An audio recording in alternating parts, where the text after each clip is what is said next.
Bonjour à tous. Nous sommes aujourd'hui dimanche 21 avril 2024. Je souhaite partager avec vous l'expérience traumatisante que je viens de vivre dans ma pratique professionnelle cette nuit même à l'hôpital. Un hôpital de la banlieue parisienne dont je vais naturellement taire l'identification pour la confidentialité et la déontologie de ma profession.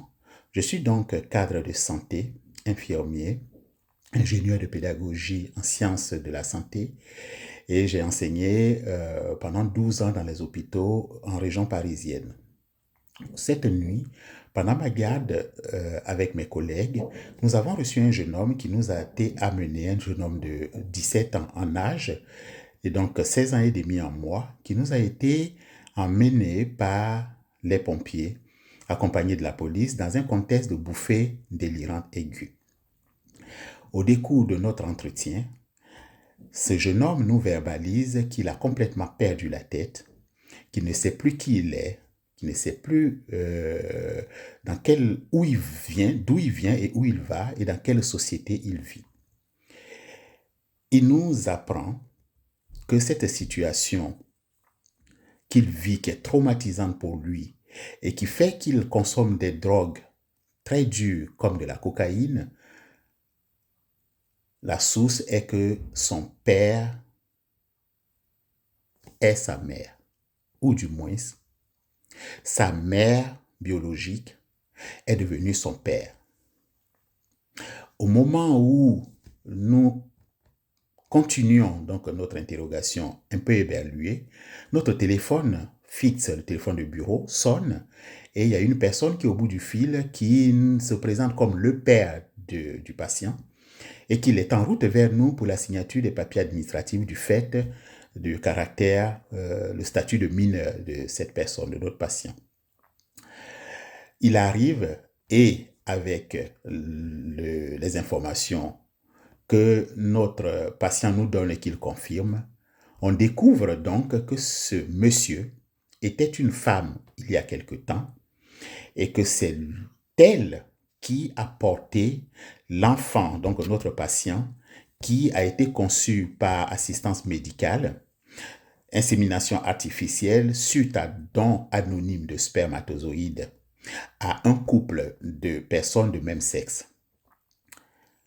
Donc, ce couple-là, ce monsieur qui est en face de nous, qui était une femme, vivait quelque temps, il y a 17 ans en arrière, avec une femme.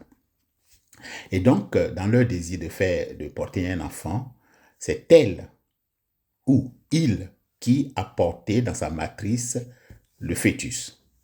Ils se sont séparés et cette personne qui est devant nous a décidé de devenir un homme. Donc, il a suivi tout le processus de la médecine moderne, de la science moderne, qui a fait des progrès époustouflants, qui a permis aux êtres humains d'accéder à un certain bien-être dans la société. Par ce processus, elle est devenue un homme physiquement, de manière anatomique, hormonale et administrativement. Sa compagne, sa première compagne, qui était la deuxième maman du jeune homme, est partie aussi se remarier avec un homme normal, hein, et a fait des demi-frères à ce jeune homme. Lui, le papa ou le papa-mère ou le mère-papa, hein, s'est marié cette fois-ci avec une femme normale, naturelle, et a fait des enfants par procréation assistée médicalement, puisque même s'il est un homme normal aujourd'hui, enfin un homme physiquement, il n'est pas un homme naturel, donc il ne pouvait pas produire des spermatozoïdes. Voilà la situation qui a fait que ce jeune homme a perdu complètement les plombs. Alors, ceux qui ont fait de la médecine, qui sont dans le domaine de la santé, savent ce qu'on appelle la définition du délire. Dans ce cas précis, quelle est la frontière entre le délire et la réalité de ce jeune homme que nous avons? Cette expérience que j'ai vécue cette nuit m'a traumatisé. Il est actuellement presque 11 heures en région parisienne. Je ne suis même pas encore remis de mes émotions de cette garde-là. Je voudrais donc vous amener avec moi à une réflexion profonde, à une interrogation de notre conscience humaine, hein, la conscience profonde.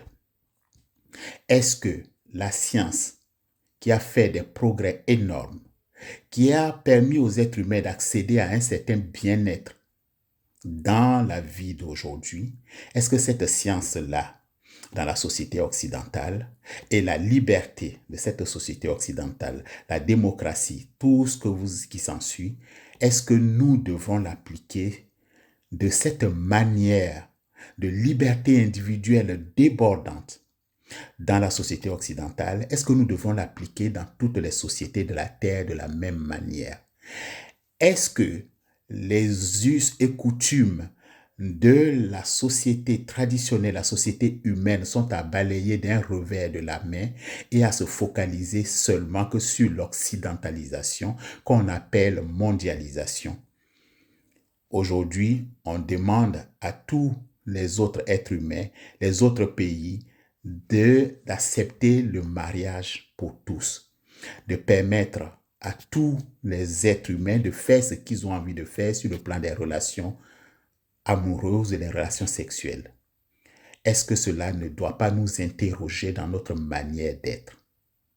Merci pour vos réflexions. Bon dimanche à tous.